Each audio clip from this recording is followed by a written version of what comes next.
Greetings, everyone. This is I'm Right. I'm right. I'm Jill Cox-Cordova. I'm Anthony Cordova. Last week, I mentioned a poem that you wrote for me. Yes, you did. And at the time, I didn't remember. I couldn't just recite the poem, so I felt bad about that. So I thought maybe we should do something a little different this week. How different? Well, I'm going to recite that poem. Whoa! Ooh. So, listeners, this is definitely a treat, even though I didn't like the poem at the time, but I do now. So, go for it, sweetheart. All right, here we are. The poem is actually called Do You Understand? That's what it's called. I don't understand nothing. All right, here we go. I can love you. Do you understand? Do you understand what it's like to be loved? 'Cause you're in so much pain from the tearing down of a past love. Do you know what it's like to truly be loved? 'Cause you chose the one you didn't love, turning your life from forward to backwards, ending before you start. A heart that doesn't know which way to go. And I show you I can love you. Do you understand what it's like to have a man that loves you for you being you? A man that sees in you what they were unable to see in you. A man that loves you more than you. I can love you. Do you understand? Men have crushed your heart and thrown it down. What kind of man puts a woman down? Problem in him. Then he puts it on you. You've been lost in the mix and feel like you've been kicked from head to toe. I can love you. Do you understand? You look at me and remember your past, but I'm not your past. I'm your present and your future. If you could understand, I can love you. Do you understand? Because I'm the man that loves you as you are now and tomorrow. Even in your sorrow and pain, I can love you. Do you understand? I can love you, rich or poor, without the time of day. I can love you. On good days and bad days, when you can't move from bed, I can love you. One size up, one size down, feeling broke down, I can love you with the changes you feel every day. When you think I can't feel your pain, I can love you. Do you understand? Because I'm your man. Do you understand? I love you. Because I do love you. Do you understand? I love you. I love you. I love you. Woohoo! All right, that's Woohoo! it. I love you too, baby. Thank you. I do. Well, at the time that you read that to me, we were still dating. Yes, we you were. called me up and read it to me over the phone. I did. And I thought I did didn't that. like it because it reminded me of one word. What is that? Baggage. Baggage. So that's what this week's episode is all about. Baggage. Baggage. It's part of a segment that we call Stand by Your Stance. Well, there are many reasons I do like that poem. Really? Yes. Really? Yes. So all I heard was, I hate it. I hate it. Well, at the time, yes. I said that. But the things that I liked about it was you told me I'm your man and that you love me. Ah, I see. And the line about you love me more than I love me, stood out as well. But it all gets back to I was bringing baggage into the relationship. Yeah, and something we all do. We all do? Yes, you had baggage too? We all do. Oh, yeah. You used to tell me why. You used to ask me, why are you yelling at me? Well, I'm not yelling at you. This is how I talk. So being in relationships that were, I don't know, hostile, let's say, voices were raised quite often. It was the regular. Not for me. I know not for you. So I stopped doing that. Didn't even realize I was doing it, but I stopped. You did. Yes, you did. Yeah. See, so Yes, we you all did. have baggage, things we need to change about ourselves to become a better person. Yes, Yeah. yes. And well, do you want to tell listeners why you wrote that poem? What was I doing that made you write that poem? Well, I actually last week I said I didn't remember, but when I read it again, I do remember. And it goes and is we did discuss this before on a podcast, but there was a project you did and you were really proud of it and you told me all about it on the phone, but when I saw it, it wasn't what I expected and I laughed. Yes. Yes, and that hurt your feelings. It did, because at the time, the men that I had been involved in most of my life up to that point, they didn't appreciate all the things that I did to advance myself, Yes. to improve myself. So I felt that most of the men who were drawn to me before you were men who were intimidated by anything I did that was successful. So for Yeah. you to see something from the very beginning of a new project that I was doing and to laugh at it. Yeah, it took me by surprise because it was not what I pictured in my mind from what you described. I took that to mean it wasn't of the caliber that it needed to be. So it did hurt my feelings. Yes, and I realized it hurt your feelings, but it was the reaction you had when it hurt your feelings. Yes, because that was by the issue. That was the reason I wrote the poem. And my reaction was to just stop talking to you, to withdraw. You withdrew, wouldn't speak to me, wouldn't look at me, wouldn't do. I mean, because I thought that's it. Yes, and you just shut down. Yes, because not only was I hurt, I was angry at you. Yes, but it wasn't that I was trying to hurt your feelings. I was know just that taken by surprise. But after that, we had a long discussion about, hey, I'm sorry that I hurt you, but it wasn't my intent. But if I do hurt you, because if we're going to be in a relationship, everything's not going to be perfect all the time. Why not? But when it's not, we need to talk about it.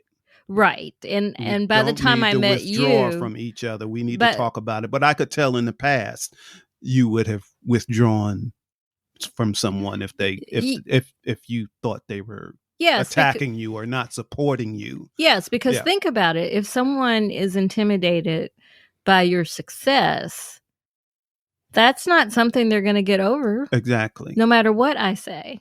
Exactly. So from, guys I dated before you, I just stopped talking to them about it because I knew I couldn't change how they felt about it. Mm-hmm. So I just don't discuss it. Yeah. And do my own thing. Yeah, I understand. So you did teach me that it was okay with the right person to open up.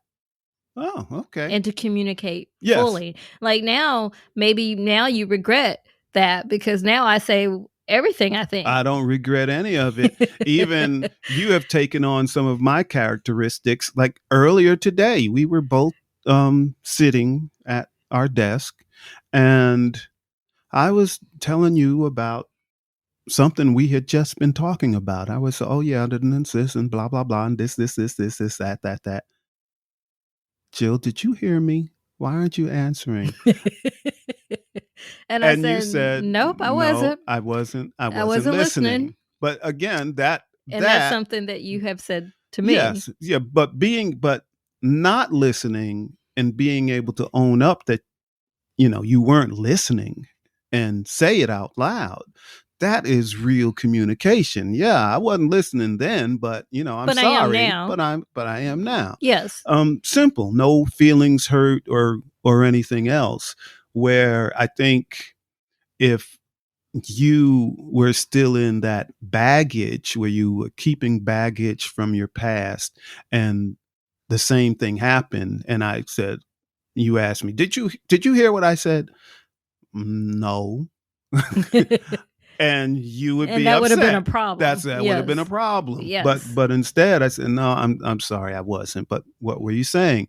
But I'm genuine with that. Yes. It's not because I didn't want to hear you. Right. Just that my mind Distracted was by on something else. Yes. Yeah. Yes. That's true. So, That's true. getting rid of baggage, again, all of us have that. One of my biggest, largest bags of baggage. I had bags of baggage.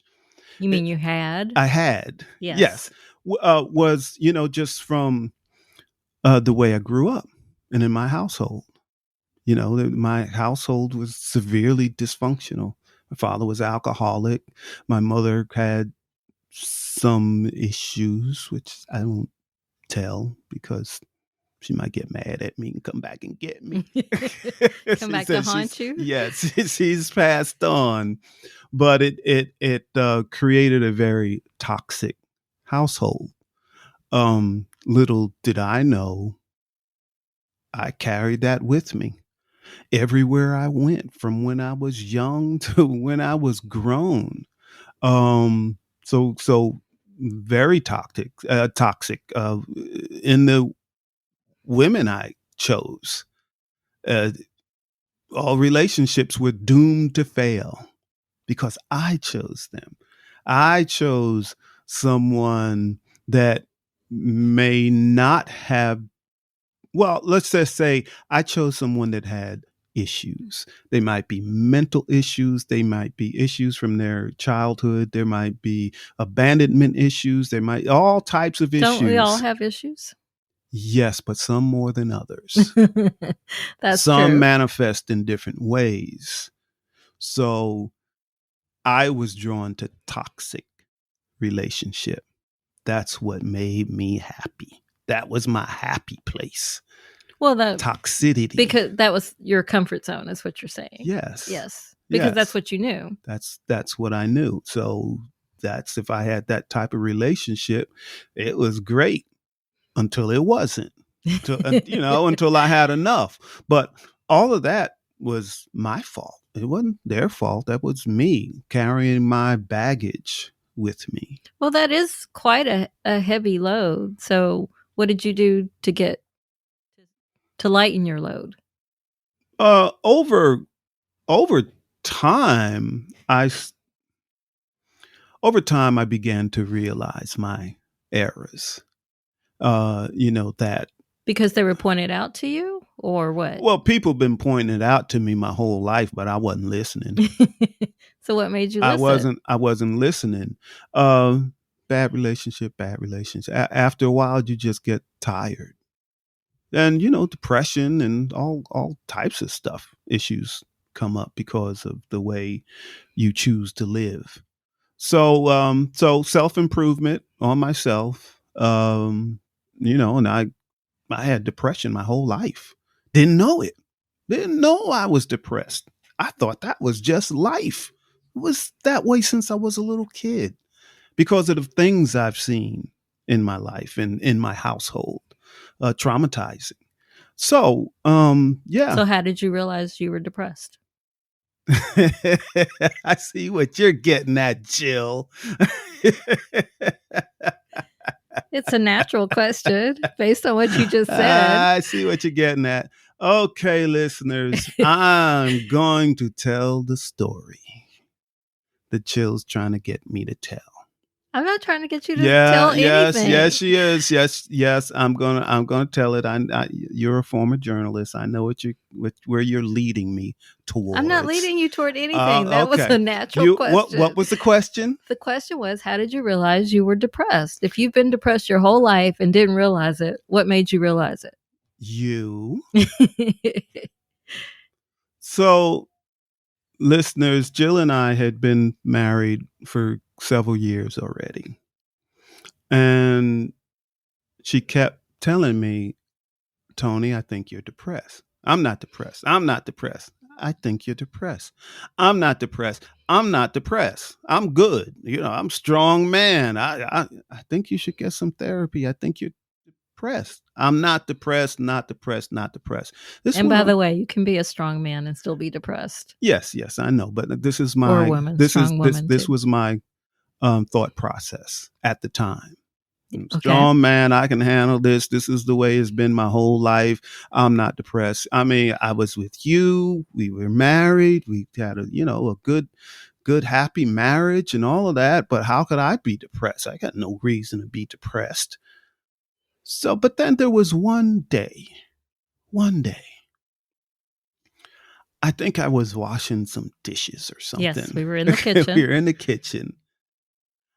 And what did you say to me, Jill? What did you say? I said, sweetheart, I think you're depressed. I think you need to get some help. Please get some help. And then out of nowhere, I just started boo-hooing. Yeah, you did. Like it surprised crazy. me. I was like, I mean, I'm just boo-hooing uncontrollably. But people, all of you that know Jill, you know her voice. This is my voice. Tony, you really need to get some help. Just get some help. No, I said it I said it just a few minutes ago. I heard it the way I just repeated it. Okay. And anyway, I just started boohooing. Never had before. Never had in my life. Cried like that. So that let me know, oh, wow, there is something wrong. I do need some help. So I got some help. And did some reading. I read several books. I'm not going to get into which books. That's a whole nother topic. And 6 months later, I'm not depressed. Well, actually, no. I took depression medication for a while. Bit, yes. No, maybe 9 months. It was a few year. months. I don't think it was a. Well, it was a while. I know it was a while because they stopped working. That's when you kept saying, I need to get some help. Yeah. So yeah, that's how it went. So a doctor had already, no, that's when I went to the doctor. You went to the doctor? Yes. I went to the doctor. I forgot all about that step. So I went to the doctor. I was diagnosed with depression. And the doctor put me on some meds, and they were like the happy pills. I like those happy pills. The happy pills were great. I loved them. But 6 months later, the happy pills didn't work anymore. They'd increase the dosage. They didn't work anymore. And it got to where anything they gave me didn't work. And that's when Jill. That's what I said. I said I said. Yes, you said what you said. And then that's when I actually got therapy and did some reading and all that. And haven't been depressed since. I'm done. That's true. Done. And that's been years. I have not been depressed, not once. I'm not saying I don't have a down day. Everybody does. But that severe the depression. blues and depression are two different things. Yes. Depression. My depression is where I didn't tell people I wanted to kill myself. Right. But my thoughts were, I don't want to be here. It's too painful. I don't want to be here. So that means on this planet, I just don't want to be here. And that's the way I felt. I felt that way actually most of my life. I just didn't want to be there. People ask me, how you doing? Oh, I'm existing. That's what I would say. So baggage. And now how do you feel? I feel great. Good. Even when bad things happen, I'm like, oh, whatever. Yes, we because the thing about baggage is that you can let it go, but for many people, if they let something go, they have to replace it with something else. Now, are we talking about baggage now, or are we talking about vices or? Well, sometimes baggage can be your vices or people. So sometimes when people get rid of a vice or a person, They replace it they with just another replace one. it with another vice or a person. So the baggage could be those things. Okay. In my case, it was how I felt, how people had made me feel in the past. And therefore, I thought every man was going to make me feel that way. That that this is a sign that you're going to, that you must be another man like this. Mm-hmm. But you helped. Well, you were the first person to tell me that I had that baggage. You were the first one, which is why I didn't like. That's not me, baby. I didn't You like better hearing it. realize. Yes. I was like, wait, what? What are you saying to me? And So that's why I didn't like the poem the now, first time you read it. Yeah, but listeners, the old Tony that a part of me enjoyed that drama, that dysfunction. But old Tony wouldn't have had a problem with it. Oh, you would have embraced it. Yeah. Instead of pointing it out to me. Yes, that's right. Absolutely. And we wouldn't have the relationship we have now. We wouldn't even be married. Probably. But again, I was doing self-improvement for years before I met you. As did I. Yeah. When I met you. All right. I had definitely worked on myself, not realizing that I still had that in me. I didn't realize I still had it in me to allow or enable someone to make me feel that way, just because of laughter. It was laughter on your part, right? Mm-hmm. So, but I think because of the way you presented it, even though I didn't like it at first, you didn't just sit me down and say it. You presented it to me in a way that I would listen because I love writers. So you presented it to me in a poem. So I did listen. And even though I didn't like it at first, I did listen and tried to figure out, okay, what am I doing? Mm-hmm. And it was really hard to not, stay in the place I was. Mm-hmm. I was in that withdrawn place. Correct. So it was really hard to come back out of it. But I took that chance and all for the better because now I do. But yes, I mean, you did actually very well because that was the only time we had that issue. It definitely was, because I realized you are a person that will tell me how you're feeling, good or bad. Mm-hmm. Hey, you only got me one time when I was really mad.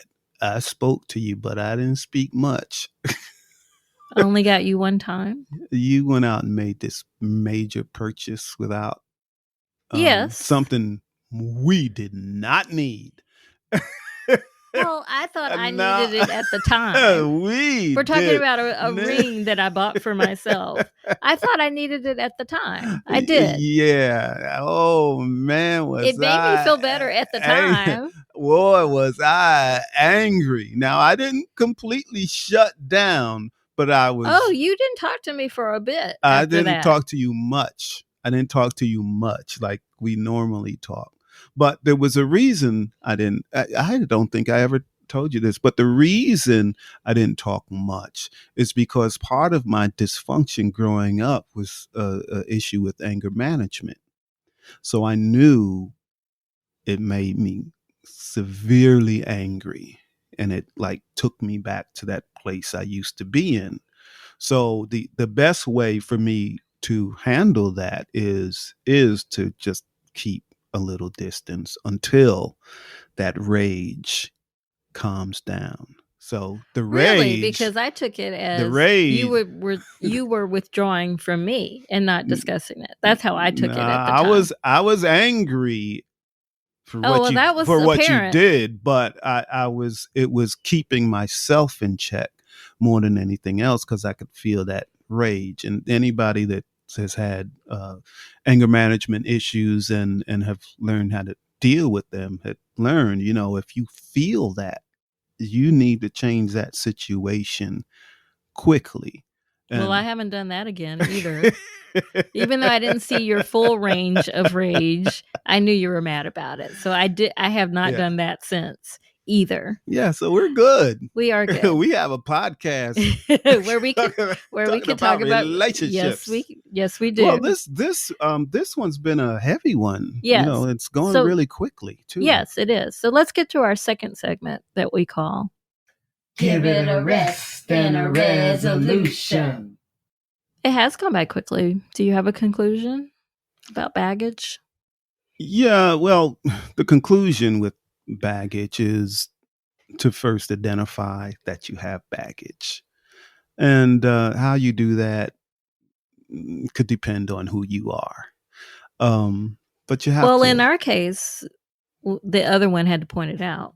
Yes, but what? Or in my case. Yeah, but I started working on my baggage before I met you. And Same. No one had pointed it out. I pointed it out to myself. So however it gets identified, whether you're able to do it or whether other people have been telling you, identify, try to work on it. Okay. And my conclusion is that we all have baggage. Yes. So, but it's so much easier to handle any relationship, whether it's romantic or professional, whatever the relationship is, friendship, is yes, to admit that you have it, but also be willing to do something about it. Don't just say, well, this is who I am.